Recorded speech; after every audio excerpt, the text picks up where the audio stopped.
Hello दोस्तों, स्वागत आहे तुमचा व्हायरल अकॅडमी या यूट्यूब चॅनलवर. तर RRB NTPCचा जो फॉर्म आहे तो लाईव्ह भरून दाखवत आहे. तुम्ही मोबाईलवरून पण भरू शकता. तुम्हाला नेट कॅफेमध्ये जायची पण गरज पडणार नाही. जर तुम्हाला topic wise, chapter wise PIQ question practice revision करायची असेल तर या चॅनलवरती व्हिडिओ अपलोड केलेला आहे. तर सर्वात अगोदर क्रोमचा जो ॲप आहे त्याच्यावरती क्लिक करा. गुगलवरती www.rrb.apply.gov.in सर्च करा.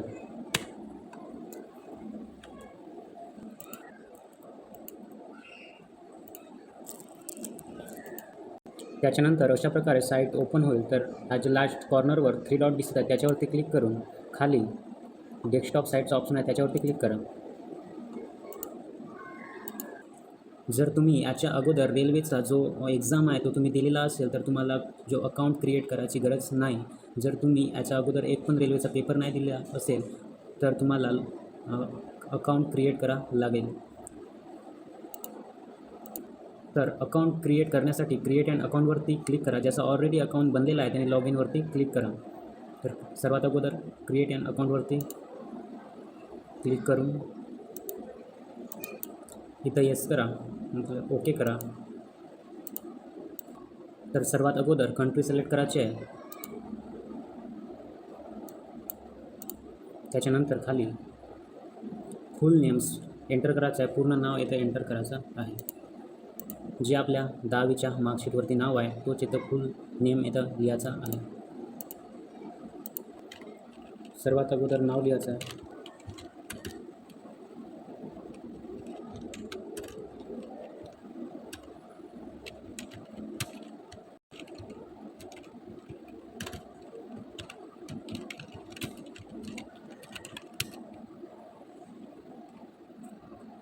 त्याच्यानंतर अजून कन्फर्म करायचं आहे. री एंटरवरती क्लिक करायचं आहे आणि तिथं डबल नाव लिहायचं आहे.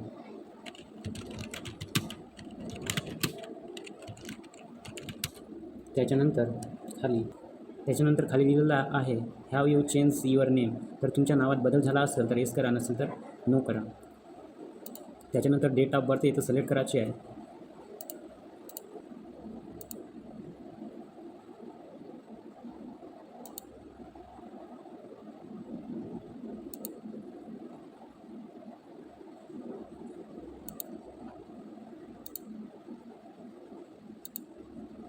डेट ऑफ बर्थ सिलेक्ट केल्यानंतर ते डबल इथं एंटर करायचं आहे, कन्फर्म करायचं आहे.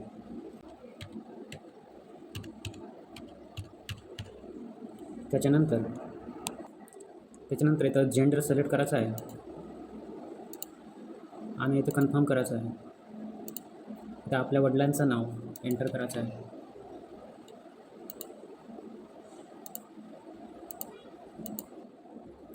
इथं वडिलाचं नाव एंटर केल्यानंतर इथं कन्फर्म करायचं आहे, डबल एंटर करायचं आहे. त्याच्यानंतर इथं मदर नेम एंटर करायचं आहे. त्याच्यानंतर इथं कन्फर्म करायचं आहे मदर नेम. त्याच्यानंतर इथं आपली ईमेल ID एंटर करायची आहे आणि जनरेट ईमेलवरती क्लिक केल्यानंतर तुम्हाला OTP येईल. ते OTP इथं एंटर करायची आहे. त्याच्यानंतर तुमचा जो मोबाईल नंबर आहे तो इथं एंटर करायचा आहे आणि एंटर केल्यानंतर तुम्हाला जनरेट मोबाईल OTPवरती क्लिक करायचं आहे. त्याच्यानंतर तुम्हाला त्या मोबाईल नंबरवरती एक OTP येईल. ते OTP इथं एंटर करायचं आहे. त्याच्यानंतर व्हेरिफिकेशन थ्रू आधार कार्डवरती क्लिक करायचं आहे. इथं क्लिक केल्यानंतर तुम्हाला इथं आधार कार्डचा जो नंबर आहे तो इथं एंटर करायचा आहे. आधार नंबर एंटर केल्यानंतर तुम्हाला OTP व्हेरिफिकेशनवरती क्लिक करून जनरेट आधार OTPवरती क्लिक करायचा आणि इथं जो तुमच्या मोबाईल नंबरवरती जो आधार कार्ड नंबरची लिंक आहे त्याच्यावरती OTP येईल. ते OTP ते एंटर करा आणि एंटर केल्यानंतर इथं व्हेरीफायचा जो ऑप्शन आहे त्याच्यावरती क्लिक करा. त्याच्यानंतर ही जी सर्व इन्फॉर्मेशन दिलेली आहे हे इन्फॉर्मेशन वाचून इथं या बॉक्सवरती क्लिक करा. त्याच्यानंतर खाली क्रिएट युअर पासवर्ड आहे. त्याच्यानंतर तर तुम्ही अशा प्रकारे पासवर्ड बनवू शकता आणि पासवर्ड क्रिएट केल्यानंतर तुम्हाला आय एम नॉट अ रोबोटवरती क्लिक करायचं आहे. त्याच्यानंतर प्रिव्ह्यू अँड क्रिएट अँड अकाउंटवरती क्लिक करायचं आहे. अशा प्रकारे तुम्ही तुमचा जो अकाउंट आहे तो बनवू शकता. त्याच्यानंतर तर आता तुम्हाला लॉग इन करायचं आहे. लॉग इन करण्यासाठी लॉग इनवरती क्लिक करा. त्याच्यानंतर लॉग इन विथ आधारवरती क्लिक करा. इथं आपला मोबाईल नंबर एंटर करा. त्याच्यानंतर तुम्हाला OTP येईल. OTP इथं एंटर करा आणि आय एम नॉट रोबोटवरती क्लिक करा आणि त्याच्यानंतर लॉग इन करा. तर अशा प्रकारे पेज ओपन झाल्यानंतर खाली ऑनलाईन ॲप्लिकेशनचा जो ऑप्शन आहे याच्यावरती क्लिक करा आणि खाली इथं चूज करायचं आहे. तर मी इथं RRB for which you wish to apply, जर तुम्हाला कोणत्या झोन म्हणून अप्लाय करायचा आहे तो इथं सिलेक्ट करायचा आहे. तर मी इथं सिलेक्ट करत आहो मुंबई. त्याच्यानंतर इथं हे 2 बॉक्स दिसत आहे त्याच्यावरती पण क्लिक करायचं आहे आणि नेक्स्टवरती क्लिक करा.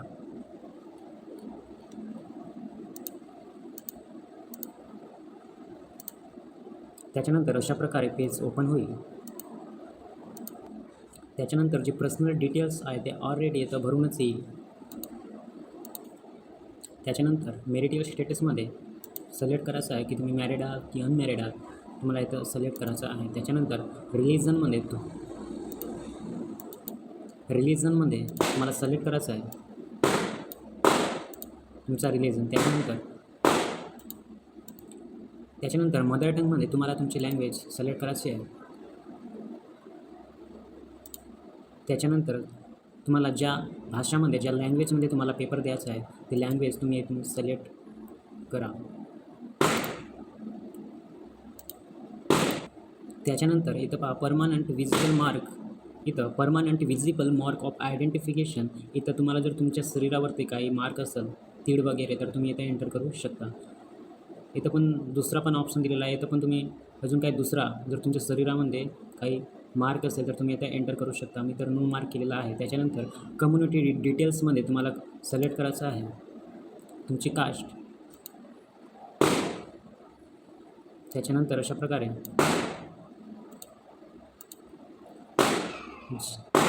SC आणि STसाठी आणि OBCसाठी जे कास्ट आहे ते जे आहे ते सेंट्रलची पाहिजे. त्याच्यानंतर आय अंडरस्टँड अँड आय ॲग्रीवरती क्लिक करा. पहा हे सेंट्रलची कास्ट सर्टिफिकेट आहे आणि जो कम्युनिटी सर्टिफिकेट जो नंबर आहे कास्ट सर्टिफिकेटचा तो आउटवर्ड नंबर तिथं एंटर करायचा आहे. हाच नंबर जो आहे कम्युनिटी कास्ट सर्टिफिकेट नंबर आहे हा कम्युनिटी नंबर. त्याच्यानंतर कम्युनिटी सर्टिफिकेट इश्यू अथॉरिटी जे आहे ते सब डिव्हिजनल ऑफिसर इथं दिलेला आहे ह्या कास्ट सर्टिफिकेटवर, तर तो तुम्हाला तिथं एंटर करायचा आहे. त्याच्यानंतर कम्युनिटी सर्टिफिकेट नंबर जो मी तुम्हाला PDF मध्ये दाखविला होता तो तशा प्रकारे तुम्ही तुमच्या कास्टमधून तो कम्युनिटी सर्टिफिकेट जो कास्ट सर्टिफिकेटचा नंबर आहे तो तुम्ही इथे एंटर करा. त्याच्यानंतर कम्युनिटी सर्टिफिकेट ISO अथॉरिटीवरती सिलेक्ट करून तुमच्या ज्या कास्ट सर्टिफिकेटवर जो ISO अथॉरिटी दिला आहे खाली तो तुम्ही इथं एंटर करू शकता. त्याच्यानंतर ISO स्टेट तुम्ही इथं एंटर करा. त्याच्यानंतर तुम्हाला community certificate date of issue जे तुमच्या कास्ट सर्टिफिकेटवरती आहे ते तुम्हाला इथे एंटर करायचे आहे. त्याच्यानंतर तुम्हाला फ्री पास पाहिजे असेल तर तुम्हाला येस करायचं आहे. जी रेल्वेची फ्री पास आहे येस करायचं आहे.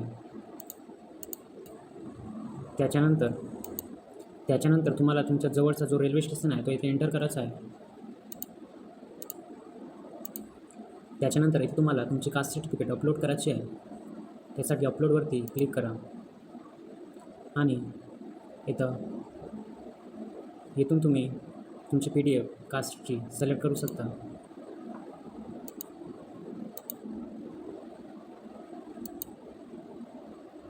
त्याच्यानंतर कास्ट सर्टिफिकेट अपलोड केल्यानंतर तुम्हाला तुमचा ॲड्रेस इथं भरायचा आहे. तर सर्वात अगोदर इथं तुम्हाला स्टेट सिलेक्ट करायचा आहे. त्याच्यानंतर डिस्ट्रिक्ट आणि इथं तुमचा जो ॲड्रेस आहे तो इथं एंटर करायचा आहे.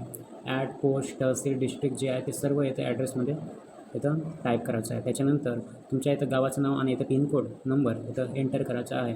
जर तुमचा जो परमनंट ॲड्रेस आहे तो तुमचा जर सध्याचा ॲड्रेस प्रेझेंट ॲड्रेस असेल तर इथं टिक इफ परमनंट ॲड्रेसेस या सेम प्रेझेंट ॲड्रेसवरती इथं क्लिक करा.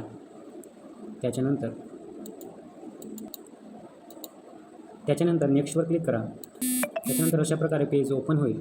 तर तुम्हाला इथं सर्वात अगोदर एक सर्व्हिसमॅन डिटेल्समध्ये तुम्ही एक सर्व्हिसमॅन आहात की नाही, तर असाल तर येस करायचं आहे, नसाल तर नो करायचं आहे इथं. त्याच्यानंतर पर्सन विथ बेंचमार्क डिसेबिलिटी, तर इथं बेंचमार्क डिसेबिलिटी म्हणजे तुम्ही अपंग आहात की नाही, असाल तर इथे येस करायचं आहे, नसाल तर नो करायचं आहे. त्याच्यानंतर इथं पण सिलेक्टमध्ये नो करायचं आहे. त्याच्यानंतर तुम्ही EBCमध्ये असाल तर येस करायचं आहे, नसाल तर नो करायचं आहे. त्याच्यानंतर खाली details of serving railway applicant, जर तुम्ही इंडियन रेल्वेचे एम्प्लॉई असाल तर येस करायचं आहे, नसाल तर इथं नो करायचं आहे. त्याच्यानंतर खाली इथं नॉट अप्लिकेबल करंट डिटेल्समध्ये इथं नॉट अप्लिकेबल करायचं आहे. जर रेल्वेचे एम्प्लॉई असाल तर इथं सिलेक्ट करायचं आहे. तुम्ही रेल्वेचे एम्प्लॉई असाल तर इथं सिलेक्ट करायचं आहे, नसाल तर नॉट अप्लिकेबल सिलेक्ट करायचं आहे. त्याच्यानंतर bank details for refund of fee, जी एक्झाम फी आहे ते 1 वर्षानंतर आपल्याला वापस मिळते. तर इथं आपलं पूर्ण नाव इथं एंटर करायचं आहे. त्याच्यानंतर इथं आपला अकाउंट नंबर द्यायचा आहे. त्याच्यानंतर जो पासबुकवरती IFSC कोड आहे तो इथे एंटर करायचा आहे. हा ॲटोमॅटिक येऊन जाईल. त्याच्यानंतर इथं नेक्स्टवर क्लिक करायचं आहे. 10वीच्या मार्कशीटवर जो सर्टिफिकेट नंबर आहे तो सिरियल नंबर ऑफ स्टेटमेंट गुणपत्रिकेचा अनुक्रमांक, याच्या खाली हा जो बॉक्स आहे हा तुमचा काय सर्टिफिकेट नंबर आहे तो तिथे एंटर करायचा आहे 10वीचा. त्याच्यानंतर जो 10वीचा जो क्लासचा जो सर्टिफिकेट आहे त्याचा सिरियल नंबर तो इथे एंटर करायचा आहे. त्याच्यानंतर अपडेटवरती क्लिक करायचं आहे. त्याच्यानंतर क्वालिफिकेशनमध्ये सिलेक्ट करून तुम्हाला बॅचलर डिग्री सिलेक्ट करायचं आहे. त्याच्यानंतर डिसिप्लिन सब्जेक्टमध्ये इथं पण तुम्हाला बॅचलर डिग्री सिलेक्ट करायचं आहे. त्याच्यानंतर name of the course as existing on certificate, त्याच्यानंतर नेम ऑफ द कोर्समध्ये तुम्ही जो कोर्स केलेला आहे डिग्रीमध्ये ग्रॅज्युएशनमध्ये तो तुम्हाला कोर्स इथं एंटर करायचा आहे, त्या कोर्सचा नाव. तर नेम ऑफ द कोर्समध्ये तुम्ही जो ग्रॅज्युएशनमध्ये जो तुम्ही कोर्स केलेला आहे त्या कोर्सचा इथं नाव एंटर करायचं आहे. त्याच्यानंतर इथं तुम्हाला स्टेट सिलेक्ट करायचं आहे, ज्या स्टेटमधून तुमचा ग्रॅज्युएशन झाला त्या स्टेटचा नाव इथं सिलेक्ट करायचं आहे. त्याच्यानंतर इथं डिस्ट्रिक्ट सिलेक्ट करायचा. डिस्ट्रिक्टमध्ये तुम्ही ज्या कॉलेजमधून ग्रॅज्युएशन कंप्लीट केल्या तो कॉलेज कोणत्या जिल्ह्यामध्ये येतो तो जिल्हा इथं सिलेक्ट करायचा आहे. नेम ऑफ कॉलेज किंवा युनिव्हर्सिटीमध्ये तुम्ही कॉलेजचं नाव एंटर करू शकता किंवा युनिव्हर्सिटीचा नाव एंटर करू शकता. त्याच्यानंतर डेट ऑफ पासिंग एंटर करायचे आहे आणि पर्सेंटेज. त्याच्यानंतर इथं दिलेलं आहे की तुम्हाला टायपिंग इंग्लिश किंवा हिंदी येते का, येत असेल तर इथे येस करा, नसेल तर नो करा. त्याच्यानंतर नेक्स्टवरती क्लिक करा. लाईव्ह फोटो कॅप्चर करण्यासाठी खाली कॅप्चर लाईव्ह इमेज फ्रॉम मोबाईलवरती क्लिक करा. त्याच्यानंतर हे जे QR कोड आहे याचे तुम्ही स्क्रीनशॉट काढा. त्याच्यानंतर तुमच्या मोबाईलमध्ये एक स्पीचर असेल तो तुम्ही चेक करा स्कॅनरचा. हा जो माझ्या मोबाईलमध्ये दिसत आहे हा स्कॅनचा चिन्ह, त्याच्यावरती क्लिक करा तुमच्या मोबाईलमध्ये. आणि त्याच्यानंतर जो QR कोड तुम्ही स्क्रीनशॉट काढलेला होता तुम्ही यावाल्या ऑप्शनवरून तो इथं क्लिक करून त्याच्यानंतर तुम्हाला डायरेक्ट स्क्रीन एक लिंक ओपन होईल फोटो जी लाईव्ह आहे ते कॅप्चर करण्यासाठी. त्याच्यानंतर तुम्हाला डबल लॉग इन विथ आधारवरती क्लिक करून फोन नंबर आणि जनरेट OTP करून त्याच्यानंतर OTP एंटर केल्यानंतर खाली लॉग इनवरती क्लिक करा. डायरेक्ट तुम्हाला लाईव्ह फोटो कॅप्चर करण्याचा पेज ओपन होईल. तर ह्या साईटला अलाव कॅप्चर लाईव्ह इमेजवरती क्लिक करायचं आहे आणि ही जी इन्फॉर्मेशन आहे ती वाचून इथं येसवरती क्लिक करायचं आहे. त्याच्यानंतर लाईव्ह फोटो कॅप्चर करण्यासाठी इथं अलावचा जो ऑप्शन आहे त्याच्यावरती क्लिक करायचा आहे. त्याच्यानंतर अशा प्रकारे ती फोटो लाईव्ह कॅप्चर करायची आहे. त्याच्यानंतर तुम्ही अशा प्रकारे सिग्नेचर अपलोड करू शकता आणि येसवरती क्लिक करून नेक्स्टवरती क्लिक करा. त्याच्यानंतर तुम्हाला पोस्ट प्रिफरन्स द्यायचा आहे. तर अशा प्रकारे तुम्ही पोस्ट प्रिफरन्स देऊ शकता आणि त्याच्यानंतर सर्व इन्फॉर्मेशन जी वाचून ते जे बॉक्स आहेत त्याच्यावरती क्लिक करायचा आहे. आणि नंतर प्लेसमध्ये जिथून आपण फॉर्म भरतो तो जो ठिकाण आहे त्याचं नाव लिहून नंतर प्रिव्ह्यू ॲप्लिकेशनवरती क्लिक करायचं आणि सर्व ॲप्लिकेशन एक वेळा चेक करून नंतर पेमेंटसाठी आणि सर्व चेक केल्यानंतर खाली जो ऑप्शन आहे त्याच्यावरती क्लिक करून सबमिटवरती क्लिक करायचा आहे. त्याच्यानंतर अजून सबमिट करायचं आहे आणि त्याच्यानंतर पेमेंट करायचं आहे आणि फॉर्म सक्सेसफुली सबमिट होईल. तर अशा प्रकारे तुम्ही आता पेमेंट करू शकता